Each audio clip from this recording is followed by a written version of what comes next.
Welcome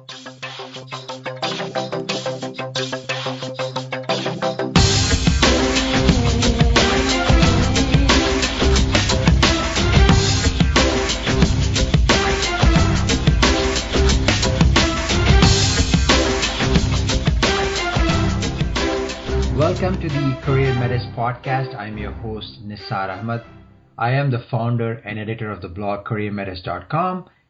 And this is episode 27 of the Career Matters podcast. And this episode is part of the Expert series, where during these interviews, I interview career professionals, career experts who will be sharing their wisdom in helping job seekers find the job of their dreams. And for today's Career Expert series episode, I am interviewing career expert Marc Miller from Career Pivot. Hi, Marc. Welcome to the podcast. It's wonderful to be with you. Thank you. I'm excited for this interview because, Marc, I know you deal with a very niche market, and I don't want to steal your thunder. So what I would like to do is start off, if you can introduce yourself, what do you do and who you are? Sure. The name is Marc. It's M-A-R-C. My mama knew how to spell Miller. And my business is Career Pivot, primarily focused on those, as I now refer to, in the second half of life. And you can determine what that means. From a career perspective, I'm I've had an eclectic career. I'm on my 7th career. And I've gone through high tech. I've been through IBM, 2 successful startups. In between the 2 startups, I did nonprofit work. I taught high school math in a inner city high school. So when I interact with a lot of other career professionals, I don't look like any of them. I'm a recovering engineer, and I got into this first after I left teaching high school. I was very fortunate. I rode out both recessions at successful startups. But as I watched so many of my friends get wiped out in either the dot-com bust or the Great Recession. And so I've gotten involved, and being quite blessed, as some people says, I made every career mistake you can make. So I'm very qualified to help people. That's great to hear, because it's always, I think people like to hear someone's experience, and I'm sure when your clients speak to you, it resonates well when they hear your experience. So that's great to hear. So I love the name Career Pivot. It stands out, and I think it's self-explanatory, but I'd love to know the origin of the name. Sure. I mean, one of the things I like to do a lot of career reflection. And one of the things I saw in every one of my career changes, everything was, I always refer to as a half-step career change, i.e. I had 1 foot in the old world, I had 1 foot in the new world, and there was always a relationship that took me across. And I claim that every one of those career changes has prepared me to do what I'm doing today. And when I talk to a lot of my clients and they want to do something different, or more importantly, they've been laid off and they're ready to make a certain level of change, it's a multiple step process. That's why we came up with a pivot concept. It's not going from one to the next, particularly when you've been laid off later in life. When you go back to work, you take something that you need to get a paycheck again, so what you're going to take is not always optimal. But the idea is, look at that as a 1 to 2 year gig and saying, okay, what am I going to get out of this to get me to the next step, which may take me to something where I'm going to do a 1 to 2 year gig, and I'm going to go do the next thing. And so it's pivoting along to get to me where I want to be. That's very interesting. Thanks for covering that, because I always like to hear my guests' stories, how they came about from where they are to where they are today. That's always a good start. Before we get into the actual dynamics of the process and in and outs of the career process or job search process, I would like to hear, where are you calling from, Mark? Where are you based out of? I am out of Austin, Texas, the #1 growing city in America. And if we can keep half of California from moving here, it would be even better. It's funny you mentioned that, because I did read recently that next to Silicon Valley, it's becoming a very big startup hub, and there's a lot of growth. So a lot of people know that, and you mentioned that Austin is well known. Everybody knows. Even I've considered moving to Austin at one point. So what I'm going to ask you is there something different? Like, what is something that most people do not know about Austin? Well, Austin is, I like to joke, it's the little blue dot in a very big red state. We're the gay capital of the Southwest. The one thing that in the 40 years I've lived here that has not changed is this is a very, very accepting town. Our motto here is keep Austin weird. So, you know, we have a little memorial to Leslie Cochran, who was a cross-dressing homeless guy who ran for mayor at least half a dozen times. That's very interesting. Right? Yeah. Leslie finally got beat up and ended up having some brain injuries, and he eventually passed away. But he was beloved in town, and he was typical Austin. He was weird. I've never heard that before, and that is refreshing. Thanks for sharing that. Sure. You can come here and be who you want to be, and that's fine. That's great to hear. And isn't that what I know we're getting into now politics, which I want to avoid. But just a quick comment there. Isn't that what people expect of any place they move to? That it is very accepting, whether it's a neighborhood or a city or town. So that's perfect. That's awesome. Yes. All right. So now we will get into I have some questions for you, and like you mentioned before, you work within a very unique niche. So the first question I want to start off is, how should people approach job search or careers differently in today's economy? Well, I do a presentation called Social Disruption, how social media has disrupted the job search. And if I go back 20 years ago, you probably, if you go to 1996, and some of you or listeners probably may not have been alive in 1996 or certainly weren't even looking for a job. Back then, you would have found a job in a newspaper or a trade magazine, and you would have made out your resume. You probably would have faxed it. Ooh, that evil fax machine. You would have stood by the phone, probably one with a cord, for someone to call, and you would have an interview. Let's move forward 10 years. 2006.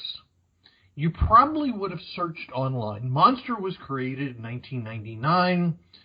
Indeed, incorporated in 2003. Most of the ATSs today were created 2004, 2005, 2006. So you probably would have found an online job ad. You probably would have applied online. You still would have waited for a phone call. Difference would be you probably had your cell phone. Back then, probably a flip phone. And the reality is not much had changed except everything was automated. What changed was it was a whole lot easier to apply for jobs. And so in 2015, according to the K&D survey, the average job that was posted, and by the way, less than half of jobs get posted now, 80 applicants. And of that, there would be 4 employee referrals. Of that, half of that candidate population of 180 would be deemed as not qualified. So you'd end up with 90 candidates with 2 employee referrals. Oh, by the way, on average, they would interview 5 people, which would include the 2 employee referrals. So if you don't have an employee referral, by the way, your chances are pretty slim to none. Now we move to 2016, and if you talk to a typical hiring manager, in my presentation I talk about this, is I want a project manager. The first thing the hiring manager is going to do is go to his team and says, okay, do you know any good project managers? Then they're going to go to their HR professionals, probably recruiters, and say, find me the best, project manager. Will they post the job? Maybe. Because what they're doing is they're now out, there's this new concept of sourcing. They're going out and finding the best candidate. And by the way, that best candidate may not be looking for a job. So you go back 20 years ago, the only people who would be looked at for a job are those who are looking for a job and applying. Today, it could be anybody. So we've put enough data, i.e. social media, and that this is Twitter, primarily LinkedIn, Facebook, but people are now putting things out. If you're a coder, you're putting stuff out on GitHub. If you're a marketeer, you're probably putting things out on SlideShare. They're out looking for you, and now, rather than being an active candidate, you have to learn how to be a good passive candidate, i.e., so you can be found. So it's a huge shift in how companies are finding talent. They're not waiting for people to apply. They're just going out and finding it. And that's a big change. Mark, thanks for covering that extensively. And I was feverishly taking notes. You covered everything from 96 and 2006 and 2016. Yeah. Some of the things I was thinking, okay, this sounds obvious, but no, it is not. You gave some very interesting insights about the number of candidates and how a hiring manager approaches. So that's a big disruption, right? Because if you think let's say someone loses a job, they're thinking about how can I find a job? But what you're suggesting is it is completely flipped, where it is, if you're a good passive candidate, if you're out there, people know who you are, you can increase the odds. Yeah, you have to understand how sourcers work.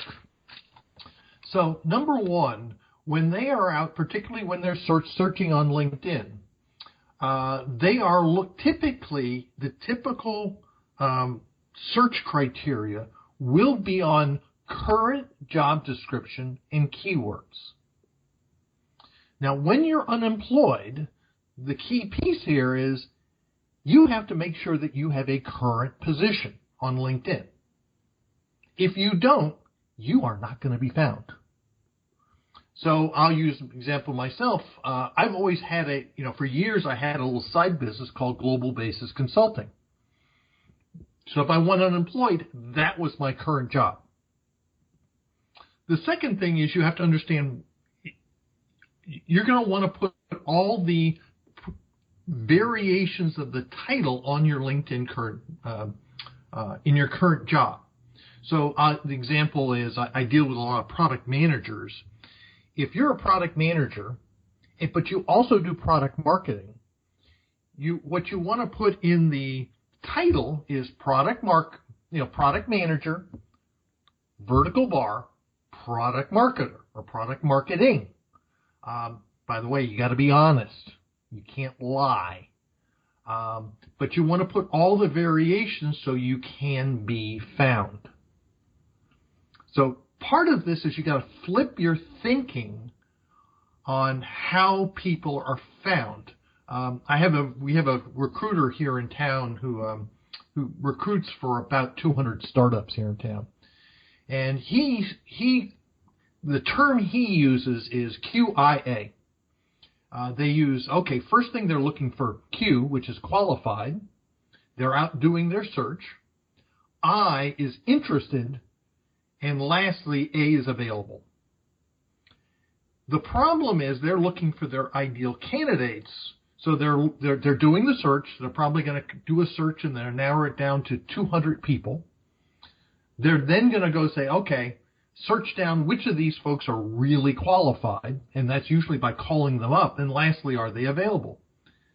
That process is fraught with errors.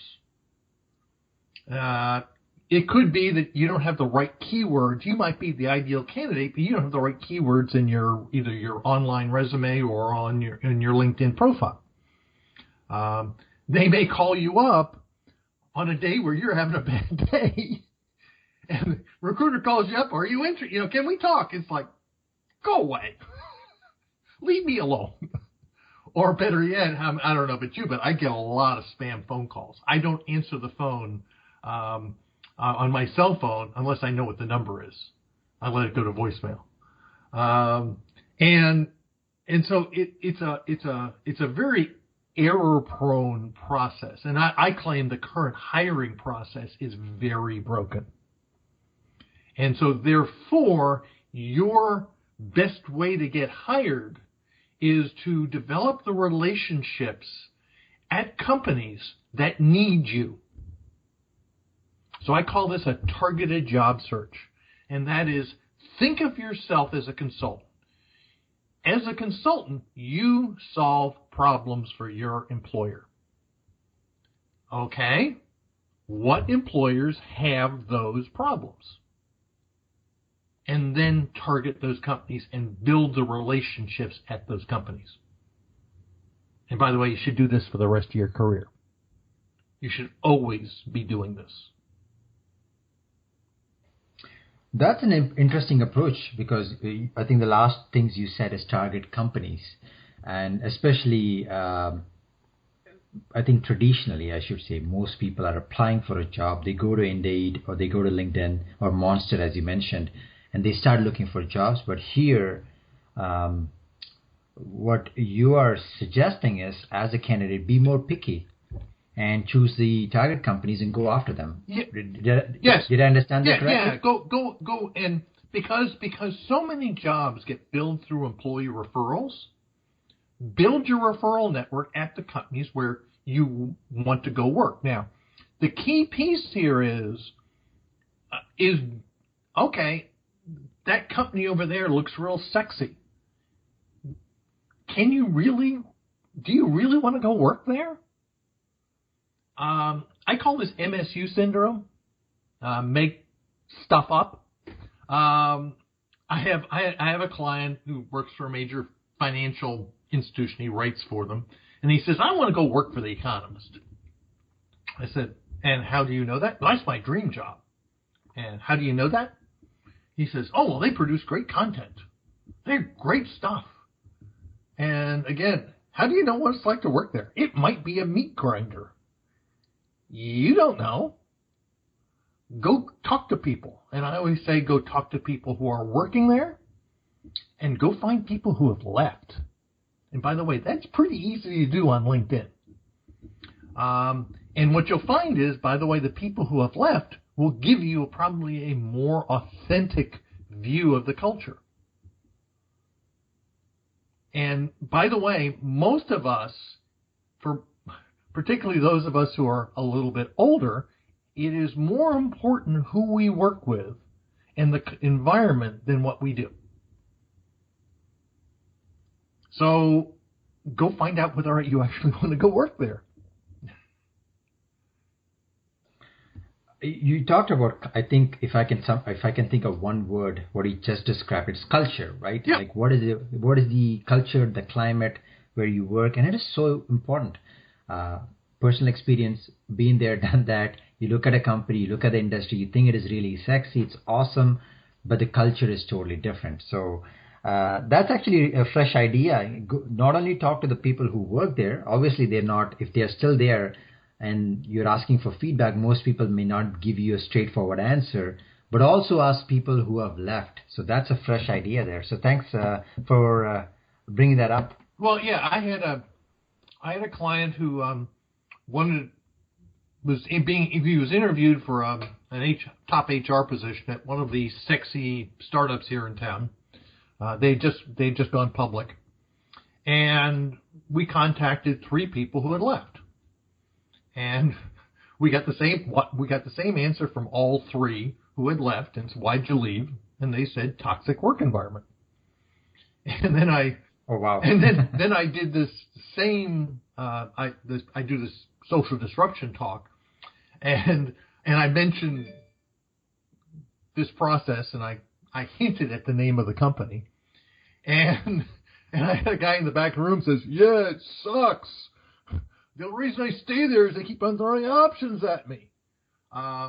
Okay, do you want to go work there? The answer is probably not. That's it's a good exercise. I have never done that, and I'm thinking if I were to make a move next somewhere, that is something I'll definitely put on my list to do. Yeah. It's you should always have a target list of anywhere from 10 to 20 companies, so that when bad stuff happens, and we all know it's going to happen, you are ready to move. I call this not being a turkey. By the way, the turkey analogy I got out of Taylor Pearson's book, The End of Jobs. And a turkey lives a wonderful life. They're born into sterile environments. The butcher takes care of them for 3 years. It's a wonderful life until the 4th Thursday of November.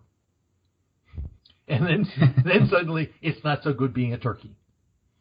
And the fact is, you have to be prepared. If you're not looking at where you're going to go next, you are a turkey. Because that can happen at any time. So I've got lots of examples of this, but, bad stuff happens. Think if you were in the oil industry 2 years ago, you thought you were fat, dumb, and happy. That was until oil went to, $30 a barrel? Mm-hmm. Oh, yeah, I live in Canada, so we are very big. Our economy is reliant on oil. So, oh, yeah, definitely. There's been, and a lot of people are affected by that. And probably no one saw it. That is true. Right. That is true. Actually, that'll be a good transition because I like the flow where this is going. So let's take that as an example, and I think this would apply to a broader base of audience. So you talked about being relevant, being on social media, but let's say someone has for 5 years, 10 years built one skill set or one industry, and this is very common with manufacturing, oil, there's other industries as well, where it gets disrupted. You mentioned social disruption. Now there is job disruption, right? So for someone like that, and it's perfect, I think the term here is pivot. For someone like that, what would you recommend? Let's say they come to a standstill where it doesn't make sense to go back to the industry, but they want to do something new. Where would they start? Yeah. One of the key problems in changing industries, after 15 years in an industry, gets very difficult because your brand is usually around that industry. So the first step is to figure out where do you want to go. One of the first steps is to look at adjacent industries. So I'll use the example. I had a client, 59 years old. I've written him up in a couple of blog posts. He was my introverted sales guy. Yes, that's not an oxymoron. And one of the things, and he had worked for 20 years, he sold equipment that packaged food. So his big claim to fame was he sold equipment, those Keurig coffee machines. His machine that he sold put coffee inside that cup and sealed it. And by the way, I learned that coffee dust is highly flammable. In fact, it's explosive. And so one of the things where he eventually landed was actually in a company that made sensors for that machine. So one of the things is start looking for adjacent industries. And you may have to do multiple steps, and I've got various processes to find those adjacent industries. That's easier. If you want to make a bigger leap, what you're going to have to do is now brand yourself related to that industry. And I have a blog post on my website about switching industries to smart grid. There was a gentleman here, Daniel, and I can't remember Daniel's last name, who very much wanted to get into smart grid, intelligent power networks. And he had no experience in it. And so he figured out that what he wanted to do was get into a software company that was related to smart grid. So he particularly got hired in a job as a product manager where he got to do SaaS, software as a service, because he knew that's where that particular industry was headed. And then he started a blog called the Technical Product Management blog. I think it's technicalproductmanagement.com or something like that. And what he did was, for 18 months, he interviewed people in the smart grid industry. He started to get street cred. So he started building his online brand on where he wanted to go. And the idea here is you have to demonstrate that you know your stuff. It's not good enough to say, take a chance on me, which is how we've traditionally changed industries. No. You have to demonstrate it. Show. It's no longer, don't tell me you know your stuff. Show it to me. Now, in his case, it was quite brilliant because what he was doing was just interviewing other people. It was a brilliant strategy. But it took a very, very structured and very strategic plan to make that switch. And so, by the way, I see this in product managers, project managers. I've had a couple of project managers who've been big in IT planning, and they say, I want to get out of that. And in fact, I had one client who was top flight project manager. He taught all the classes for the PMI, and sure enough, I got him to speak to the COO of one of a major medical clinic company here in Austin. And the COO looked at him and says, you have a great resume. We won't hire you. You don't have any medical background. Oh, we shouldn't care. We will. And so the next step was, wow, right? That's interesting. Right? Yeah. If you're, this is a challenge I see with product managers, project managers, business analysts, where you have, there are two sides of you. You have your domain skills, your industry skills, and then you have your business acumen. Like a business analyst. You're an analyst. It's much easier to gain the industry skills, but that's all anybody will look at. So you have to figure out how you brand yourself around those industry skills. It's hard. But it sounds like it is definitely worth it based on the stories you've told. Oh yeah, you have to know where you're going to go, do your research, and by the way, get ahead of the curve. We're going to see more and more industries go away. When I worked for IBM, I will never forget in the late 90s doing a briefing for Kodak. I will never forget this. They were, we were on the cusp of digital photography. We're in the very infancy. They had all of this digital technology in the labs. They couldn't release it because they made all their money on film. They had billions and billions of dollars and hundreds of thousands of employees in the film business. And they were doomed to failure. Because it was a very difficult transition. We're going to see a lot more Kodaks. We're going to see this in the car industry. We're going to see this in the insurance industry. If you look at if the technology going into cars today, eliminate half the collisions, whether it's self-driving cars or collision avoidance systems, what does that do to the insurance industry? What does the auto parts industry? It can change stuff. And if you're in there, you better be prepared. That's a good transition to what I wanted to ask you next. Sounds like you and I are very much in sync. I wanted to ask a question. You cover that. So what you're saying here is be more proactive. Don't wait. Be more proactive. Think about what is like. No. So what I'm hearing is no job is permanent. Do not be a turkey. Yes. That I am going to remember that forever.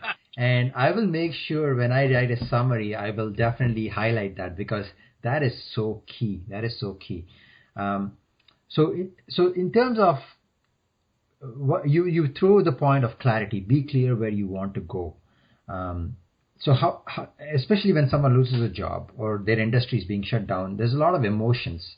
So I'm asking you a two-part question. So how do you deal with those emotions so that you can quickly move forward?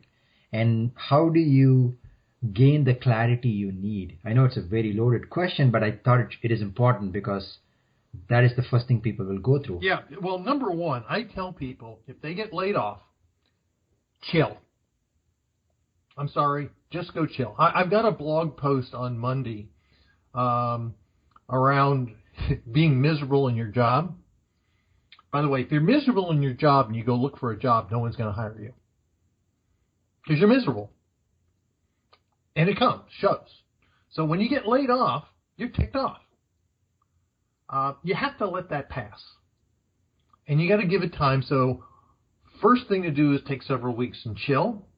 Then start doing your research and don't talk to anybody. Or I should say don't plan on interviewing. Just do your research. And let the anger to diffuse. Then, one of the things that I do, I end up dealing with what I refer to as square pegs. People who don't fit.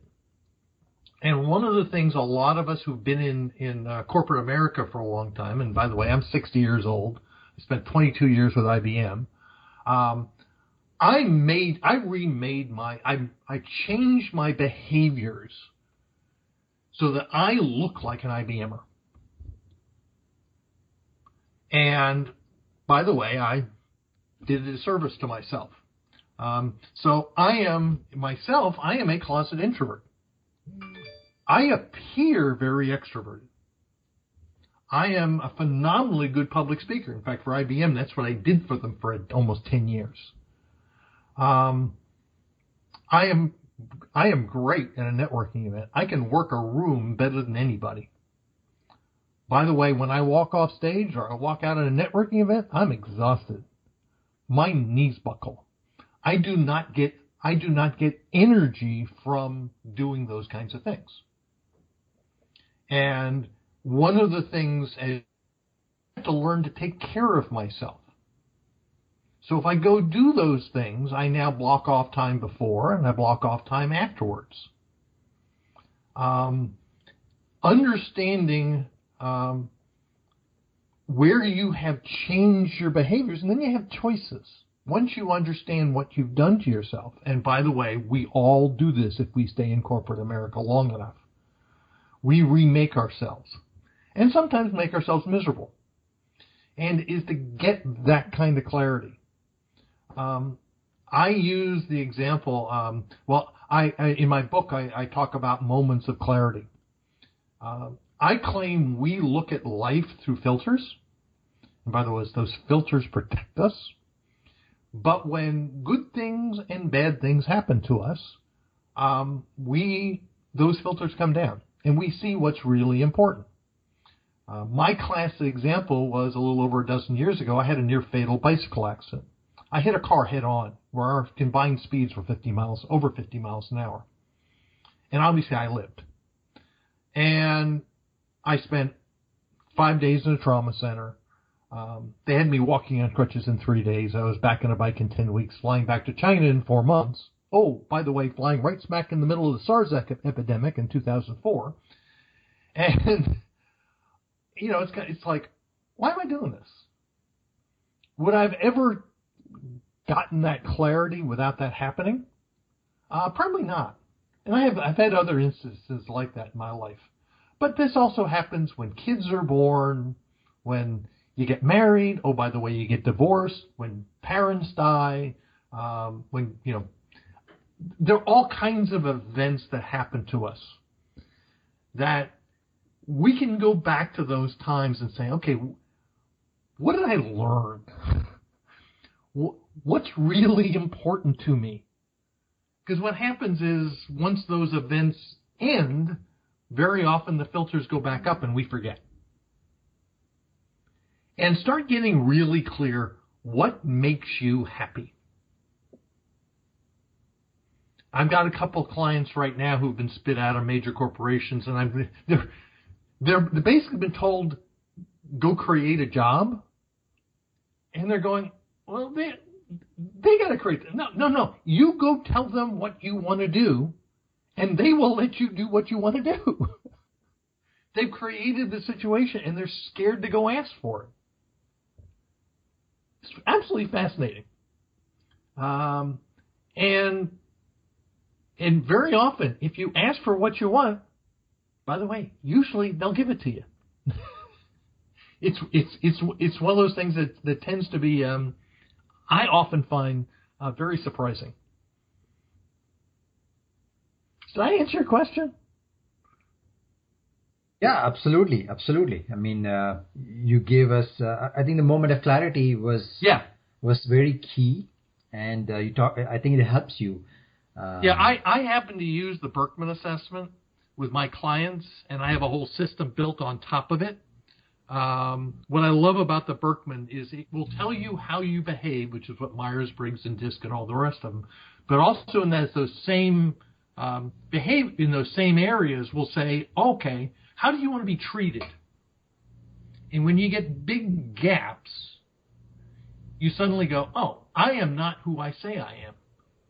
The three most common ones I've got a client, the closet introvert, and you'd be surprised how many sales guys and sales gals I've found who are closet introverts. The second one is stealth competitors, which are almost all women. And they are sweet, lovely, wonderful people who you never believe they want to get rewarded, but when they don't get rewarded the way they want, they get really pissed off. And by the way, that's society. If you remember the Microsoft CEO this last year was telling at a women's conference, oh, don't ask for a pay raise. That's bad karma. That's something we program in our society. And the last one that I run into is my structured anarchists. These people appear very, very, very orderly. Their challenge is it has to be their order. They typically are incredibly good at creating order out of chaos. And when they finish fixing the problem, they need to move on to the next problem. But you never know that because they look so damn orderly. I've got two clients like that. And they have to be retrained to go say, no, I want to go over there where there's chaos. Let me go fix problems. And when I'm done, I don't want to stay here. Don't leave me here because I'm going to be miserable. I want to go find the next problem. Yeah, so true. I was writing down all those three types of people, and I've known, or I'm one of them as well. I am a closet introvert salesperson. Yep. That's what I do for a living, and I didn't know. I thought I was the only one. So it's good to know that I'm not alone. I worked with one woman. It measures 91 to 99, and her acceptance score, how she appeared, was 99. Ms. Social. Her need was a 1. And her husband was a true extrovert. And so when they would go, and people like her, they walk out of an event, or they've done a conference. At the end of the day, everyone wants to go out for dinner, and she's going, I just want to go back to my room. Leave me alone. And her husband would then go make excuses for her. Because, well, she's an extrovert. Well, no, she's not. She needs to go back to the room and go read a book. And get away from people and recharge. Mm-hmm. Mm-hmm. So, Mark, we are heading into the towards the end of the session here. And we have covered a lot of great points. And I wanted to ask you, if people, after listening to this, wanted to find out more and wanted to reach you, what would be the best way or the best methods? Sure. The easiest way is just go to my website, careerpivot.com, and just hit the contact button at the top, or I even have my phone number at the very top. And yes, I do answer my own phone. And that's the best way. Subscribe to my blog. I've won just about every career award there is for my blog. It's been my best social media vehicle. So that's the easiest way to get a hold of me. Okay, great. I'll make sure when this is over and I'm publishing this, I always post a summary. I'll make sure to include all of them. So yeah, and you can follow me on Twitter at Career Pivot. And feel free to connect with me on LinkedIn. Just tell me that you heard me on this podcast, and be more than happy to accept the connection. That's great. So before we sign off, Mark, do you have any last words? Anything that you think we missed out? No, the key piece in today's world is to be proactive. I did a blog post, have you been smacked? And SMAC stands for Social, Mobile, Analytics, and Cloud. You will be affected by one of those. I don't care what you do. They are changing the world. And you have to stay ahead of things. Where is your industry going? Where is your profession going? You cannot be a turkey. I have a number of clients who I claim who've been institutionalized. In fact, I've got one right now who she just believed that she was just going to be able to work at the same company forever. Well, that didn't happen. After 20 years, she just got laid off. And this is a major large company. No one would believe that they would lay people off. So don't be a turkey. Don't be institutionalized. And by the way, institutionalized came from the movie Shawshank Redemption. And anybody remembers Brooks when he came out of prison after 40 years and he couldn't handle it on the outside. Mm-hmm. Don't get institutionalized. Yeah, thanks for summarizing everything. I mean, that's great. Be proactive. Don't be a turkey. I will never forget the turkey analogy. Thanks for that. I mean, that's awesome because that stands out. By the way, it came from Taylor Pearson's book End of Jobs, which I think is just a wonderful book. And it's what. And by the way, he stole it from somebody else. So it's a powerful analogy. Mm-hmm. Mark, as I mentioned a couple of times, I've learned a lot during this interview. You shared some unique ideas, and I was feverishly taking notes. And it was great talking to you. We got a lot of great insights. I'm sure the audience will find very insightful as well this whole interview. So thanks for being a guest. Thanks for spending some time with us. Sure, no problem. And go to my blog and subscribe. Yeah, you will get preview chapters of the second edition of Repurpose Your Career. It's now Repurpose Your Career, a practical guide for the second half of life. Due out early next year. Thank you very much, Mark. Thanks for all the sharing all the wisdom here. Thanks everyone for listening to this episode of the Career Matters podcast. I have written a brief summary of the interview along with some of the links that Mark has mentioned.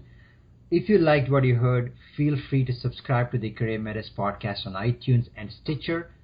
If you enjoyed this episode and if you learned something new, which I'm pretty much sure you have, feel free to post a comment or review. And if you really loved it, definitely go ahead and share this episode among your network.